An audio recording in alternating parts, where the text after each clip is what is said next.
All right, so welcome everyone. My name is welcome everyone. My name is Emmanuel Adebola, and you're welcome to this session, which uh, promises to be very informative. This is our opportunity to share with you a wonderful offering that we believe will be beneficial to you as business owners within Canada. And we expect that this information will help you to make a decision whether this is the right opportunity for you or not. And that's why this session is being hosted. Depending on the outcome of this, it will help us know whether to have a follow-up session or to keep it at this. So this is a first effort by us to follow our talk and to ensure that we're able to support. Um, ANA Global, which I'll be talking about shortly, is an organization that, you know what, I can just pretty much, so I don't repeat myself. So let me go to I have my PowerPoint presentation open for you to see, and I'll just be walking you through the slides very quickly.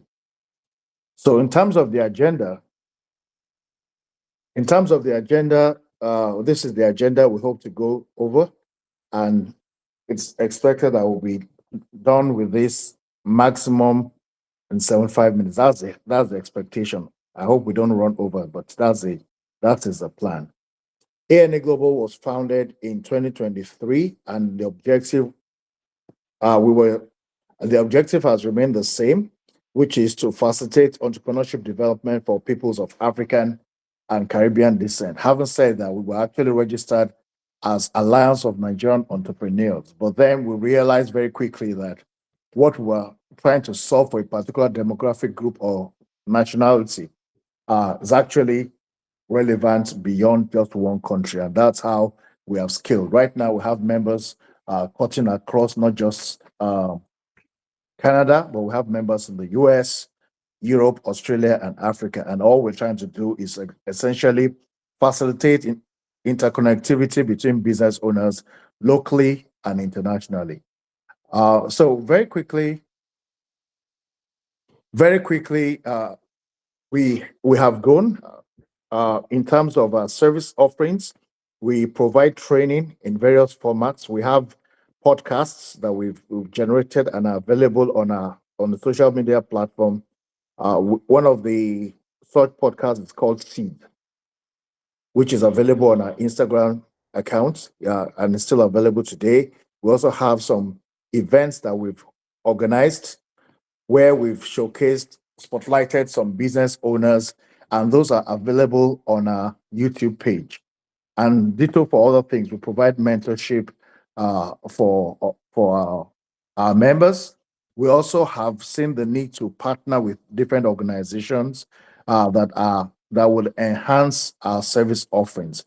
One of them is TechPlace. TechPlace is the economic development organization in Burlington, which is in the Halton region of Ontario. We have a signed agreement with them that our members, registered members, can participate in their offering. So those are just some of the things that we do. But I will not go into too much detail about what we do, because the objective of this is obviously not just to educate you about ANA Global. But I welcome you to check our website. I believe I've put our website. I've put our website. Our website is www.anaglobal.org, which you're welcome to visit. And then we're also very active on social media, and you can also check out our page at the ANA Global at your convenience. Now, what are we looking to do? What we're looking to do is to actually talk about the Black Entrepreneurship Program. And just to give a bit of a background, the Black Entrepreneurship Program was kickstarted in Canada in the wake of the George Floyd situation in 20, I think it was 20, between 2020. It was during COVID, if I'm not mistaken. One of the initiatives was to provide this platform, amongst other things, to support Black-owned businesses. There are three arms when it comes to the Black Entrepreneurship Program. The first arm is there's a provision of loan for Black entrepreneurs, and it is administered by an organization called Face Coalition. But the actual disbursement is made through the BDC. So that's one arm of the Black Entrepreneurship Program. You can get a loan. I don't know, the interest rates are very reasonable, and you can get access to the funding. Secondly, there's the Black Entrepreneur Ecosystem Fund. In 2021, 100 million was allocated to 43 organizations called ecosystem partners. And that money, was used over the period between 2021 and very late in 2024. That was the second leg of the Black Entrepreneurship Program. And then the third one component is the Knowledge Hub.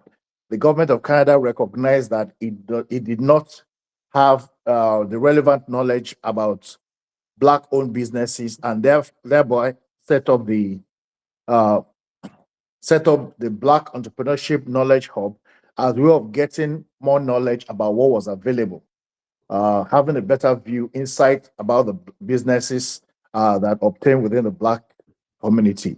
And that's being managed by Carleton University in Ottawa in conjunction with Dream Legacy Foundation. So that's ongoing. Now, in terms of the disbursement of the funds and the administration, particularly for the ecosystem, that is done through what's known as the RDAs, Regional Development Areas. These regional development areas are 7 in number, and they're spread across the country. I have in the appendix, I have a breakdown so that in case you reside outside of, I'm based in Ontario, Southern Ontario. In case you're based in a different part of Canada and you're wondering who your RDA is, I'll be sharing that so that you can know who to engage with to get the information that is relevant to what you're trying to do. And essentially, the Black Entrepreneurship Program is focused on removing barriers, ensuring that the Black community can actually contribute actively to the development of Canada's economy.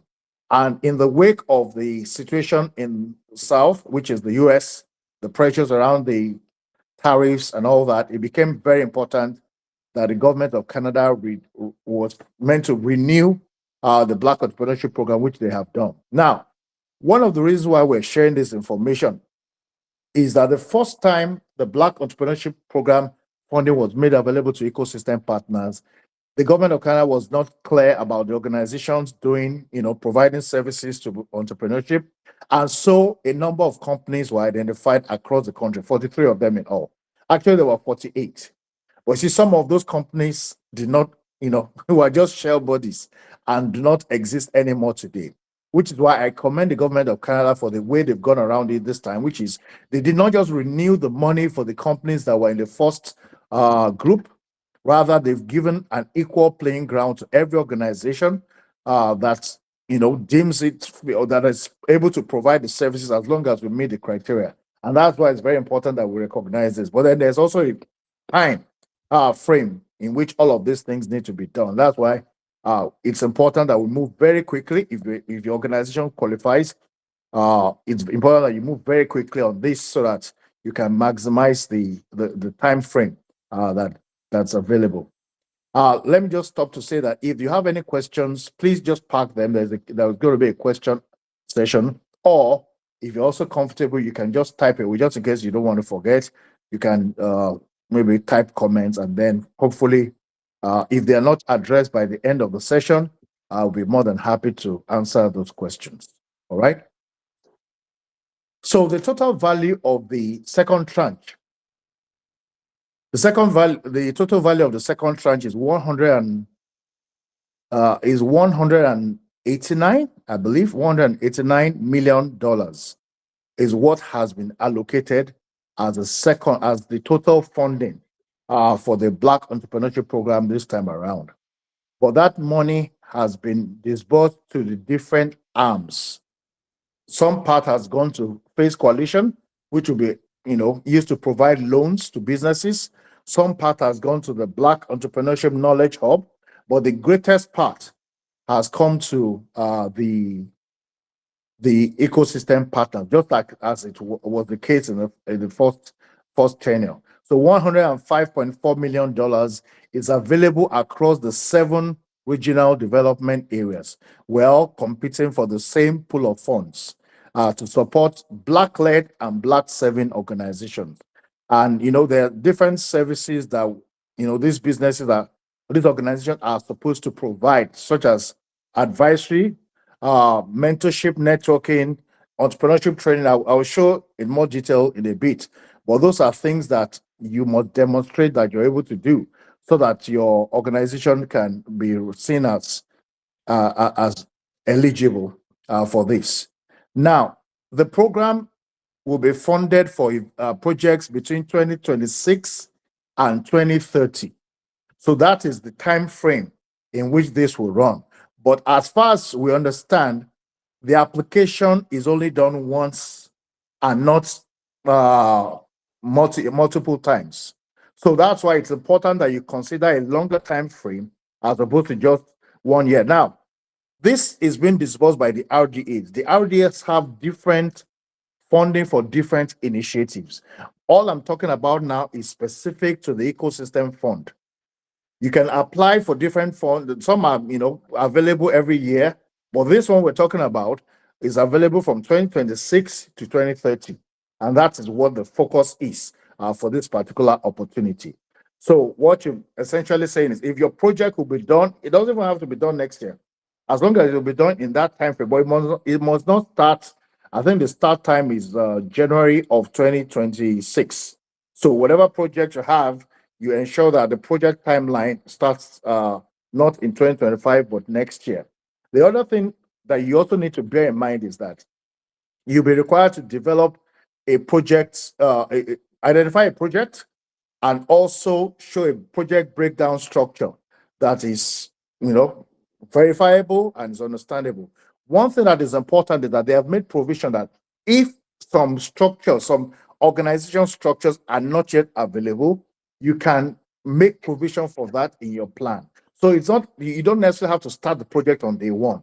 If, for instance, you don't yet have the right board or the right project structure, team composition, those are things that you can make provision for, maybe over a period of 3 months, 6 months, as the case may be. Just make it very transparent and they would understand. I don't want to forget that. That's why I made that point up. Now, in terms of eligibility, these are some of the eligibility criteria that has been shared. The first is that the organization must be clearly Black-led and must be serving the interests of the Black community. And that's something that you need to you'll be in the application itself. You'll be sharing what the objective of the organization is, how you go about it, etc. It must be a registered nonprofit, either at federal level or at the provincial level. It doesn't matter. So it's a registered nonprofit, charity, cooperative, or social enterprise, but it can be federal or provincial. As mentioned and as expected, you must be able to demonstrate that you're supporting, facilitating entrepreneurship related program for Black communities, depending in whatever geography that is defined. The governance is very important in this to the program coordinators, and you must also be able to demonstrate that you have a governance structure. I think 2/3 of the governance must also be Black, but must made up of Black community. It can be men, women, or mixed gender. That's up to you, but you must also be able to demonstrate that you have that governance and you're able to deliver. All right. These are just some of the areas that will be funded. I mean, as you can expect, they want to be very deliberate about supporting companies, organizations that provide entrepreneurship training, capacity development. Now, one thing that was said, because I did attend there was an information session that was held. There were 3 of them held. I attended the last one. One of the things after listening to it and going back to the application I've seen is that you must also be able to demonstrate that the service you're bringing is not already being addressed by another organization. So they want to ensure that there are no duplications. Very, very important. They want to ensure that there's no duplication. So please ensure that whatever you're bringing, do your research, because one of the things you're going to be filling in the application form is to demonstrate, okay, what I'm trying to do, is anybody else doing this? So they want to understand that you've done your own market research and you understand what others are offering before proposing this project. So very important. And quite frankly, you might really consider collaborating with other organizations if you don't yet have the ability and the resources to meet it on your own. Please think of that as well. Another thing that is very important to them is that you must be able to support the other arms of the Black Entrepreneurship Program, which means you must be able to demonstrate how you are facilitating through your members to get or apply for the loan that is provided by Face Coalition. You must also be able to show how you're providing information to support the database being generated by the Black Entrepreneurship Knowledge Hub BEC. So those are some of the things that you need to demonstrate in your application to show them that you're really able to deliver. All right. Community empowerment, networking events, different things. So it doesn't have to necessarily be that you're training. There are different initiatives that you can have. Of course, they also would favor incubators that are supporting startup organizations. I imagine that if your innovation is also something that's very important, if there's an area of innovation that you want to bring in, by all means, please do. So let's think big. The amount of money, I don't think I mentioned it, is you can apply. What they are provided is between $125,000 to $3 million, and this is non-refundable, unlike what you access through Face Coalition. Through Face Coalition, you need to pay the money back, maybe at the reduced interest rate. But what is provided to the ecosystem funding is actually money that you don't need to return. But obviously, you will be assessed based on how on the quality of your application. So the application is perhaps the one that is truly challenging, and you must be able to demonstrate that you're there for the long term. Application components, yeah. In terms of the application components, I think I've alluded to some of these. They would like to know what your organization stands for, how long you've been around. They will be asking for your financial report, a full financial report, and I think they said that you can also include an interim report, because as in the case is today, this is November of 2025. So you may say that, okay, your financial year, depending on your year end, you had something in January. You can actually show them a second report on how you have disbursed your funds, etc., up until maybe November or early December of 2025. So that's something to bear in mind. The project description, what are the outcomes? How does it align with your objectives as an organization? Who are the target beneficiaries? How many businesses are impacted before and after? That's a very important area for them. You want to demonstrate that you've generated, because the whole idea is to grow the economy of Canada, right, through Black-owned businesses. So we must be able to demonstrate that by participating in that initiative, businesses will grow, businesses will work. They also would like to see partnerships and collaboration, as I alluded to. And so I think one of the challenges I've seen working in the Black community is that the trust levels are low, right? Everybody wants to keep it within themselves. But quite frankly, if you're able to find people of like mind that you can divvy up the work and understand the whole gamut of this, what we want to do, you focus on this, you focus and define everything ab initio, so that there's no gray area even when the funding is coming. And there's no point padding your own just so that you can be at the same level as the other person. Let's not shoot ourselves in the foot, please. Let's take advantage of this opportunity to make it happen. One thing I've heard, which I also believe in, 1% of 1 million is better than 100% of zero. So please, let's ensure that we increase our chances of winning by working together, by collaborating, as the case may be. That budget, you need to have a budget.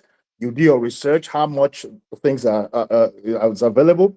Now, it's very important to also say that they will not necessarily fund everything on the budget. There are things that are not eligible. Things like buying the property, buying a house, buying a vehicle are not admissible. But things like project management, delivery, training, some expenses. Those are so. It's also important that you don't just disqualify yourself by putting things that clearly I know no. That's going to be important.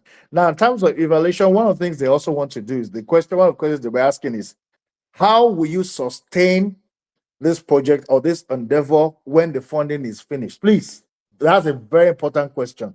How will this be sustained when there's no more funding, like when the program is ended? So think through that, and that's where the sustainability plan is. The other thing I forgot to mention is that you must be able to demonstrate that you've identified the risks that are involved in undertaking the project, and what are the interventions, what are the mitigation strategies that you're going to put in place to ensure you manage them. So it's a full, comprehensive endeavor, but I believe it's worth it because the money, is there, and the money is, sufficient to meet the needs. So these are just a cheat sheet in terms of what they consider for the budget and evaluation. Alignment with the BP objectives. I think we've seen some of what the objectives are at a high level for the Black Entrepreneurship Program. Uh, Ensure that your outcomes that you write are manageable. They also want to ensure that there is proper governance for your organization to manage the work effort and ensure that your company will stand the long run. And the other thing I should say is that the organizers of this program have also taken a lot of lessons from the first tenure that ran from 2021 to 2024, where in good faith money was allocated to different organizations. But like I said, they've become a shell of themselves. They were shell organizations and they never really delivered. The intention this time around is to improve on what was done and ensure that such mistakes are corrected. Um, so the application must be submitted by before 4:59 p.m. Eastern Time on January 9th. I'm not really sure what day that is. January 9th, 2026. That is when, but if I were you, and that's my own goal, is to try and make sure that before the new year, before the 1st of January, the project is raw, the application is ready and is submitted. Don't wait till January. And the funny thing, some people will do, yeah, now you may have situations that may maybe cause you to delay longer. Maybe you're waiting for information on some items in order to provide that, or maybe some of your partners don't yet have it. That may be the things that could actually be a challenge. But the idea is to start very early and maximize the opportunity that is available. So I'll pause here to take questions before I carry on, because I want to recognize that some of you now, before coming for this session, I took time to review the responses you provided to the questionnaire. Thank you very much. And I see that in this group we have the whole range. There's at least one organization that has applied for the BEP before, but the majority have not. Many of the organizations are pretty new and are still, finding their feet. So that's understandable. So if there's any question at this time, please do not hesitate to, if you can type them, and if you really, I just in terms of typing will be easier, but if you want to say, but just keep it punchy. There's no need to go into elaborate so much. Just short and sharp, and then we can address it. So, does anybody have a question so far? I don't see any.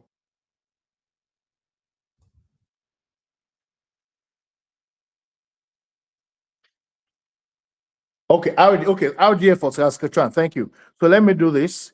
Let me go to the appendix and let me show you all the RDAs. Thank you for that question. So these are all the RDAs. So I'm in Southern Ontario. The RDA for Southern Ontario is FedDev Ontario. For Saskatchewan, as you can see, it's called Prairie Scan. I don't know who they are. Prairie Scan is the RDA for Saskatchewan. So that is the organization you should be engaging with. I guess others will also see theirs, depending on where you are in the country. But these are all the 7 RDAs in Canada and the areas in which they provide for. All right. So I believe that across this, The whole of Canada is covered. Atlantic provinces are covered. Ontario has two, one for Southern Ontario and one for Northern Ontario. We have, and there's no duplication. All these actually cover everywhere in Canada. So that is that. I don't know. I'll leave you for one more, just in case somebody is still copying that. So, okay. So thanks for that question. Those are the ones that are okay. So there's a question from Sherma. Yeah, Sherma, please go ahead.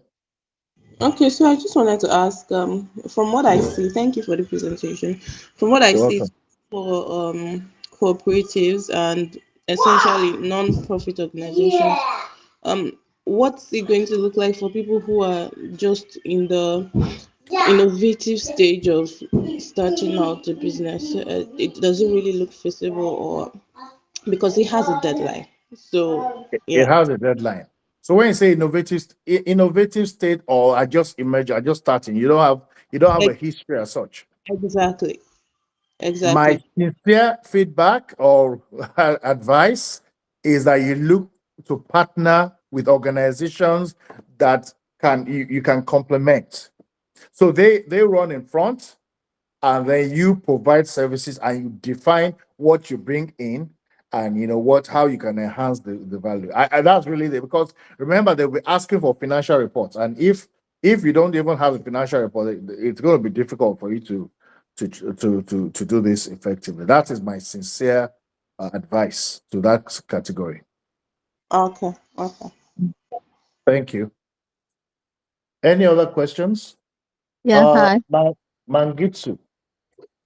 Uh, Hi. Today, Sorry, Mangitsu. Sorry, not Mangitsu. Mangitsu. Sorry. yes, today, good evening. Thank you so much for doing a lot of great things for the community. So I really appreciate it. Thank you. This is wonderful. Just I saw probably I was not able to probably understand the part. Is this for if you are for profit, if you're trying to build a business, this doesn't apply to you. So it's completely for non-profit. Correct. It is completely for non-profit. This particular grant. Now there are some others, like I said, under the RDAs, they have different grants that are available, or support structures that are available for profit and non-profit outside of the Black Entrepreneurship Program. But with respect to the Black Entrepreneurship Program, it is strictly for non-profit organizations. Thank you. Yeah, you're welcome. Any other question? Yeah, hi. Yes. I, Hello. I, hi. Thank you very much for this presentation. It's well detailed and much of what would have expected. This is a great opportunity for organizations like mine. My name is Perpetua for Heal the Wounded Foundation. And All I right. really appreciate how you elaborated that if we don't have the team ready, we can put that in a perspective that it will be completed within 3 months or so. Because what what really it's a challenge with organizations is when we don't even have money, it becomes difficult to hire somebody qualified for the project that we wanted to do. So we always with people who are volunteering only when they have time, and so this is really helpful because it gives us time then to recruit the people that can really fit for the project that we're applying. So thank you very much for that. You're welcome. You're welcome. Thank you. Now, there's a question that has been typed. I've seen it around. Let me read it again. I came through, but let me just check my somewhere. I'm just looking for my yes. So the question was. Oh, sorry. I think I typed it wrongly. Okay, so the question was around consulting for grant writing. I don't see the question, but it popped up while you were talking. But I'll come back to that. I will address that in a bit. Yeah, I I just want saw to be it. sure It there are no said, other do you questions. use consultants to apply? Okay. Thank you That's the very much. question. Yeah, thank you. Thank you very much. I will address that question shortly, but I just wanted to be sure. Is there any other question around this? Okay. So to address that question, the answer to that is yes, we do engage with consulting firms, and we recommend that if you're not comfortable with it, that's an option that you can consider. Now, traditionally at ANA Global, we try to keep an open playing ground to and advise you to engage a number. There's a company that we've worked with in the past called Do Good Foundation. We've recommended them to us. Now, in terms of the expertise with Black Entrepreneurship Program, I don't have 100% answer on that, but they are fantastic with different grants. But I don't know about the Black Entrepreneurship Grant. Now, one thing I also want to say in full disclosure is that I lead ANA Global. I'm executive director at ANA Global, but ANA Global is not all I do. I'm a business consultant and I lead a company called Tender Make Consulting. And so one other thing we're also doing in partnership with ANA Global and Tender Make Consulting is to provide these services. So now the ANA Global is what has provided this, but Tender Make Consulting is available to assist. Now, assist is not non-profit. Tender Make Consulting is a for-profit organization. ANA Global is non-profit. But Tender Make Consulting, should you be interested, can assist with any of these services, either the full proposal development or reviewing your budget, ensuring that you meet the compliance guidelines, or partnership structuring, especially when broker deals between different organizations that want to come together, or editing and submitting the preparation. Those are things that Tender Make Consulting can provide. And again, like I've given full disclosure, Tender Make Consulting is an organization that I lead, but it's different, very different to ANA Global. So the plan is, should you be interested in taking that, there will be a follow-up session where we will qualify the projects and the opportunities so that we don't waste your time and waste hours. All right? Because you may have an idea that you think is good, but by the time we've looked at the parameters, we would advise you that we don't think this is really going to deliver. And please trust our word for it, because we have relevant experience on this to make that decision.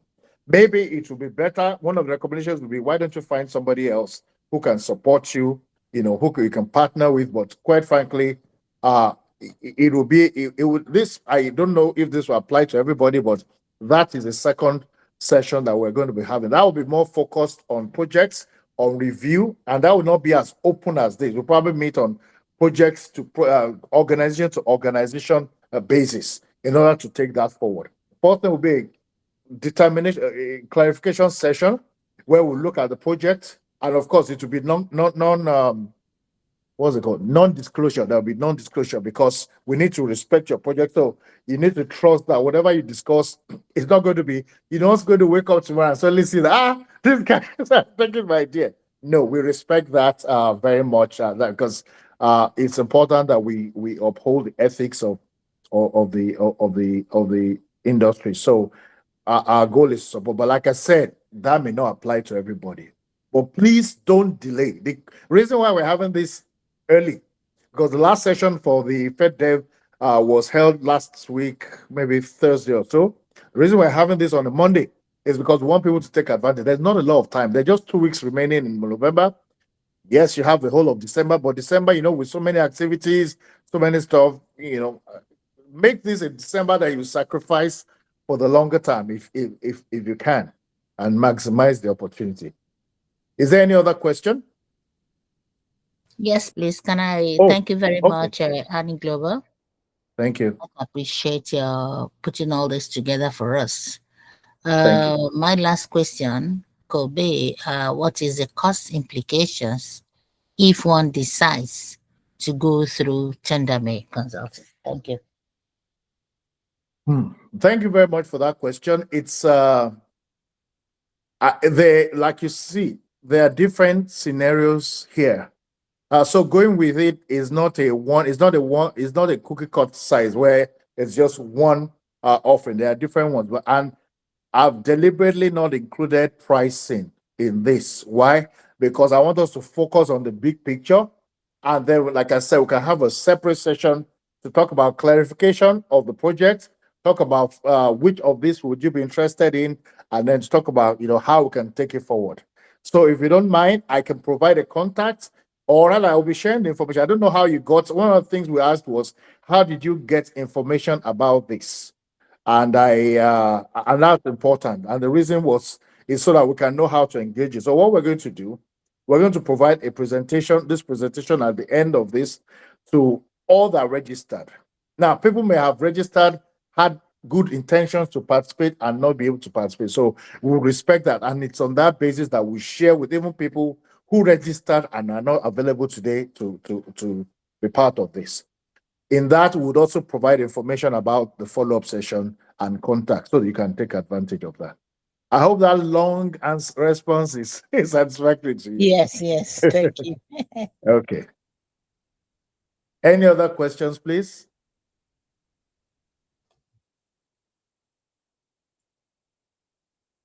All right. So I was hoping to. Oh, somebody. Okay. Mengistu, Yes, okay? Last question. I wasn't sure if I was the first time. Okay, please go on. Sorry, for the for-profit business, for businesses for profit, is there another event where you are working with, or is this just the one only program that you are supporting or covering? Please say that again. For profit businesses, this is the for non-profit, as you said. For Yes. profit platform, is there another session that you host, or this is it for? So right now we've actually had sessions where we've talked about the for profit in the past. I would say that because of the urgency that we have put on this, we'll focus on this, but we will also be happy to organize a follow-up because there are actually opportunities for profit, either through loans or through grants. There's a program, I forgot, it skipped my mind now. If the facilitator of that program, they have a contact there. If he is available, I don't know what their plans are for between now and the year end. I'll be happy to organize that so that at least those businesses that are for profit can also take advantage of that. Because I also recognize that as we're looking into the new year, you are looking at your plans and delaying it, saying next year may actually be deemed to be too long. So I will make a best effort. That's what I will say. I'll make a best effort to see if we can get that organization to host an information session that we can take advantage of. I hope that is right. I'll make a note to that. Yeah. With that, so if you have any grant writing organizations besides you, so for example, I'm glad I didn't know that you are doing that as well, supporting. But Yes. if there is any other partners as well that can be able yes, there is. Do Good Foundation is the one I mentioned, and I'm happy to provide the contact because I believe in what they do. I believe in their ability to deliver. But what I said, I don't know if you heard that, was that I don't know about the expertise with the Black Entrepreneurship Program per se, but even if they don't yet have the capacity or the capability, they have other grants. Oh, sorry, they know of other grants that may be applicable. And to that regard, I'll be happy to recommend them. Thank you. Yeah. Oh, someone wants to join? Okay, let me.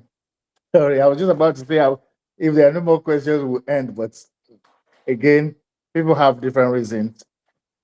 We held this session at 7 o'clock, with the expectation that most people would have closed from work. But I imagine that there are reasons why people may not have had the time. So we welcome everybody. But like I said, the recording of this will be made available to people who attended, as well as those who did not, as long as they were registered. That's our commitment. But can I just confirm that everybody on the call received an email, and that's how you came in, not that somebody forwarded the link to you? Because the assumption I'm making is that you got the email. If not, let me know so that we can take note of that. So is there anybody who joined and who did not get the email, but maybe you got a link through somebody, maybe your partner or something? Okay, so I'm guessing that's a no. Okay, so we're fair enough. All right.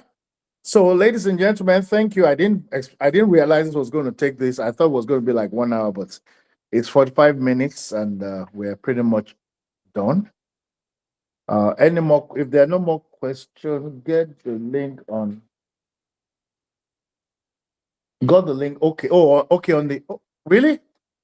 No. The link we provided on ANA Global was a link for you to register, and on the base of that, we then sent an email to people who attended, but not that we did So not yeah. I we was did not aware of provide that.